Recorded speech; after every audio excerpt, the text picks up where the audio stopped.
నిబద్ధతను కనపరుస్తూ తన దూరదృష్టి గల నాయకత్వంలో 140 కోట్ల భారతీయుల ఆశయాలకు నూతన స్ఫూర్తినిచ్చి దేశాన్ని అపూర్వ ప్రగతి పథంలో వేగంగా ముందుకు నడిపిస్తూ ఆత్మనిర్భరత స్ఫూర్తిని, జాతి గొప్పతనాన్ని మరింత బలోపేతం చేసి ప్రపంచ వేదికపై భారతదేశాన్ని ఆత్మవిశ్వాసంతో కూడిన గౌరవప్రదమైన స్థానం నిలబెట్టిన మన గౌరవ ప్రధానమంత్రి శ్రీ నరేంద్ర మోదీ గారికి మన రాష్ట్ర ప్రజలందరి తరపున హృదయపూర్వక అభినందనలు తెలియజేస్తున్నాం. వేదిక పైన ఆసీనులైన honourable governor of Andhra Pradesh Shri Abdul Nazir గారికి,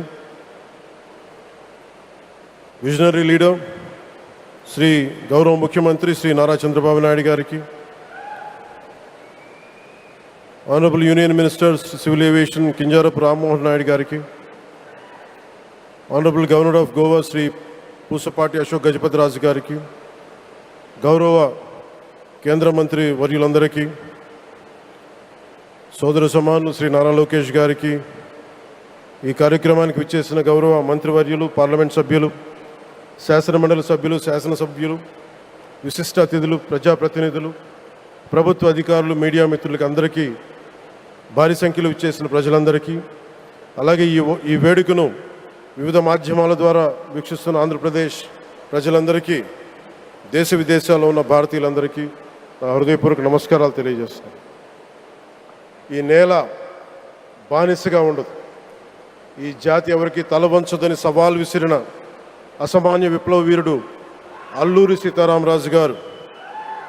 ఆయన పేరు మన ఎయిర్పోర్ట్కి పెట్టడం చాలా చాలా స్ఫూర్తిదాయకం. As we dedicate this airport to the people, one thought comes to my mind.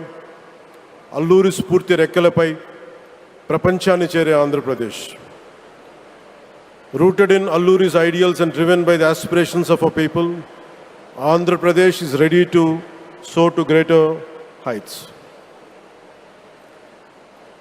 ఈరోజు మన గౌరవ ప్రధానమంత్రి శ్రీ నరేంద్ర మోదీ గారి చేతుల మీదుగా అల్లూరి సీతారామరాజు అంతర్జాతీయ విమానాశ్రయానికి, జాతికి దీనిని అంకితం చేయటం ఆంధ్రప్రదేశ్ అభివృద్ధి ప్రస్థానంలో ఒక నూతన అధ్యాయానికి నాంది పలుకుతుంది. మోదీ గారి నాయకత్వంలో ఈరోజు 17,435 కోట్ల విలువైన అభివృద్ధి కార్యక్రమాలు ప్రజలకి అంకితం కావడం, అలాగే national highway projects, energy infrastructure ప్రాజెక్టులో ప్రారంభోత్సవాలు, శంకుస్థాపనలు జరగడం మన రాష్ట్ర అభివృద్ధిలో చాలా కీలకమైన ఘట్టం. ఈ ప్రాజెక్ట్స్ కనెక్టివిటీని బలోపేతం చేయడం కాదు, ఎనర్జీ సెక్యూరిటీని పెంచి ఇండస్ట్రియల్ గ్రోత్స్కి మరింత వేగాన్ని అందించి యువతకి ఉపాధి అవకాశాలు మెరుగుపరిచి ఆంధ్రప్రదేశ్ని మరింత వేగంగా అభివృద్ధి పదంలో ముందుకు నడిపిస్తాయి. ఒక దేశం కేవలం ప్రకటనలతో అభివృద్ధి చెందదు, ప్రజల కళల సాకారం అయ్యే మౌలిక సదుపాయాలతో అభివృద్ధి చెందుతుంది. So honourable Modiji, your vision of Viksit Bharat and Atmanirbhar Bharat is transforming the nation across every sector, from highways to railways, from ports to airports, from digital infrastructure to defense, manufacturing and renewable energy. చరిత్ర కేవలం మన నిర్మించిన కట్టడాలను మాత్రమే గుర్తుంచుకోదు, వాటి ద్వారా నిర్మితమైన భవిష్యత్తుని గుర్తుంచుకుంటుంది. ఈ విషయం మీ నాయకత్వంలో ఆంధ్రప్రదేశ్కి లభిస్తున్న అభివృద్ధిలో చాలా చాలా స్పష్టంగా కనిపిస్తాం. ఇదివరకే విశాఖపట్నంలో 2 లక్షల కోట్ల పైగా పెట్టుబడులు, అందులో ఎన్టీపీసీ గ్రీన్ హైడ్రోజన్ హబ్, జాతీయ రహదారులు, రైల్వే ప్రాజెక్టులు, అలాగే అమరావతి కోసం 50,000 కోట్ల పెట్టుబడులు, రాయలసీమ అభివృద్ధికి 13,400 కోట్ల ప్రాజెక్టులు మన రాష్ట్ర అభివృద్ధికి బలమైన పునాది వేస్తున్నాయి. South Coast railway zone at Visakhapatnam ఏర్పాటు ద్వారా ఆంధ్రప్రదేశ్ ప్రజల చిరకాల ఆకాంక్షను సాకారం చేస్తుంది. ఈ కార్యక్రమాలు మరిన్ని పెట్టుబడులు ఆకర్షించడంతో పాటు ప్రత్యక్షంగా పరోక్షంగా 20 లక్షల పైగా ఉపాధి అవకాశాలను సృష్టించి స్టేట్ ఇన్ఫ్రాస్ట్రక్చర్ని మరింత బలోపేతం చేస్తూ ఆర్థికాభివృద్ధికి మరింత బలాన్ని అందిస్తున్నాయి.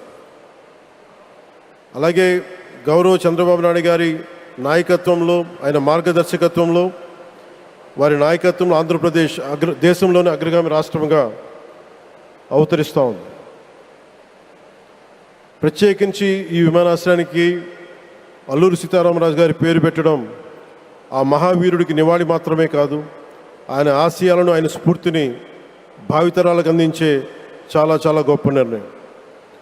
జి మల్లికార్జునరావు గారు, జిఎంఆర్, అందరూ ప్రేమగా పిలుచుకున్న జిఎంఆర్ గారు, వారు దీన్ని కట్టడం శ్రీకాకుళం జిల్లా నుంచి వచ్చి, రాజాం నుంచి వచ్చి శ్రీకాకుళం వెనుకబాటుతనానికి ఆయన కృషిని ట్రస్టుల ద్వారా అందిస్తూ ఆయన నేతృత్వంలో, ఆయన నాయకత్వంలో ఎయిర్పోర్ట్ నిర్మించడం మనందరికీ చాలా చాలా గర్వకారణం.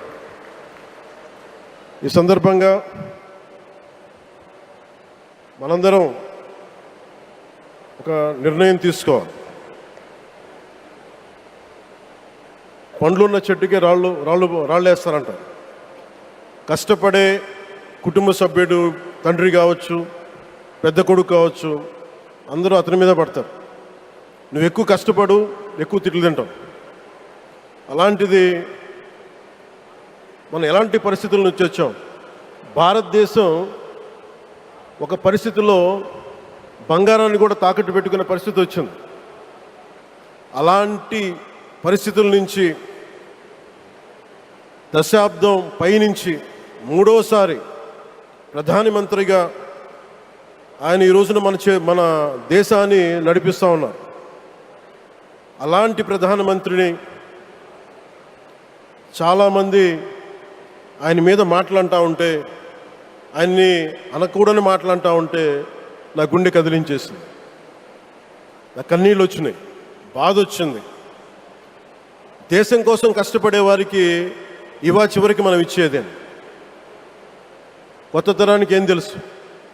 ఆయన పడ్డ కష్టం. ఒక్కరోజు కూడా సెలవు తీసుకోలేదు మన ప్రధానమంత్రి గారు. ఈరోజు పెట్టుబడులు వస్తున్నాయి మనకి, ఒక్కరోజు కూడా సెలవు తీసుకోలేదు.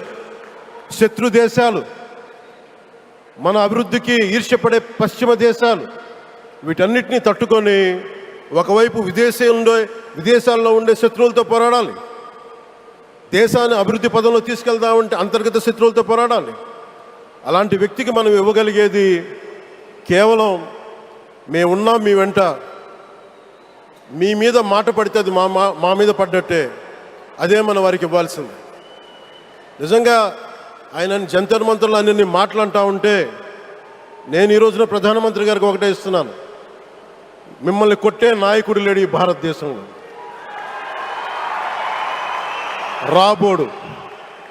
కానీ మీరు పడ్డ శ్రమ, మీరు పడ్డ కష్టం ఎవరు తీసుకోలేరు. ఎన్ని బాధలు పడ్డా, ఎన్ని దెబ్బలు తిన్నా ఈరోజు మనం గర్వంగా చెప్పుకుంటున్నాం.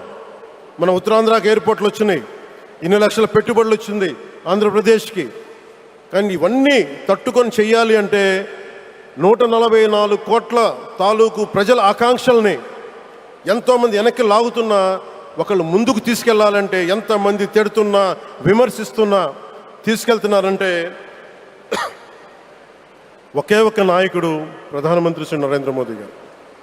నేను ఎందుకు తపన పడ్డాను, నేను అలయన్స్ కోసం ఎందుకు తపన పడ్డాను, మీ నాయకత్వం మాకు కావాలి ఎందుకు తపన పడ్డానంటే, ఈరోజు ఎయిర్పోర్ట్ ఆపేశారు. ఒక చిన్నపాటి ఎర్ర బస్సు కూడా రాని చోట ఎయిర్పోర్ట్ అవసరం లేదన్న వ్యక్తులకి సమాధానం ఇదే.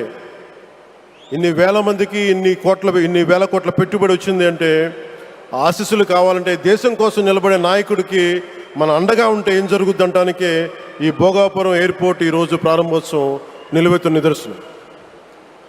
ముఖ్యంగా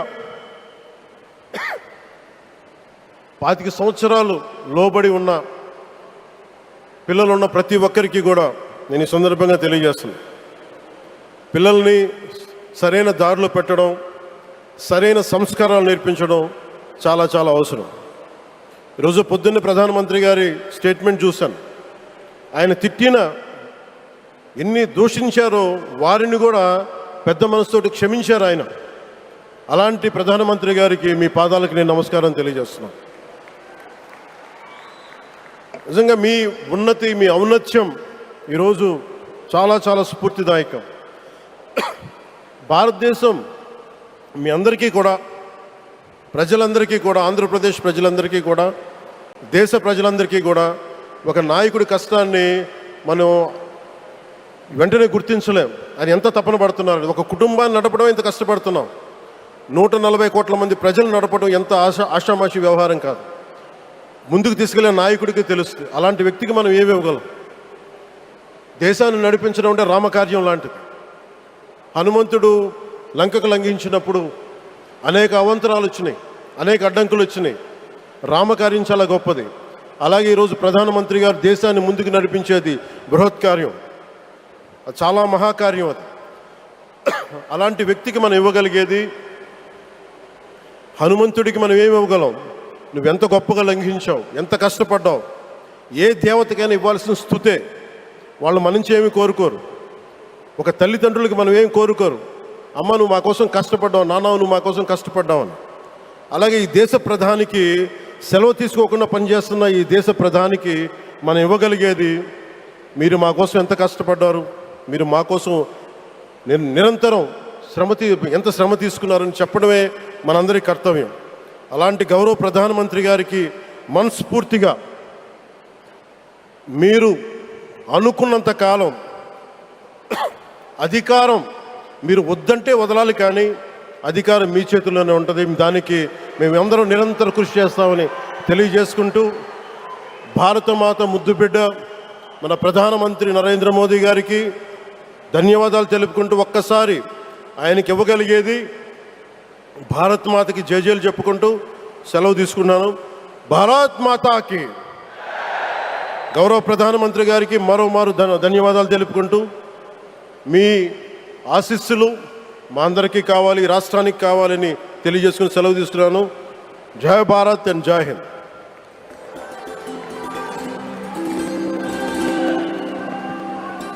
thank you sir, thank you very much. దూరదృష్టి, మౌలిక వసతుల అభివృద్ధి, పెట్టుబడుల ఆకర్షణ, ఈ 3 అంశాల చుట్టూనే వారి దృక్పథం దృఢంగా సాగుతోంది. ఆంధ్రప్రదేశ్ను దేశంలోనే అత్యంత వేగంగా అభివృద్ధి చెందుతున్న రాష్ట్రంగా తీర్చిదిద్దాలి అన్నది వారి లక్ష్యం. విమానాశ్రయాలు, పోర్టులు, పారిశ్రామిక corridors, IT hubs, logistics networks, వీటి అభివృద్ధి వారి ప్రాధాన్యత వహిస్తారు.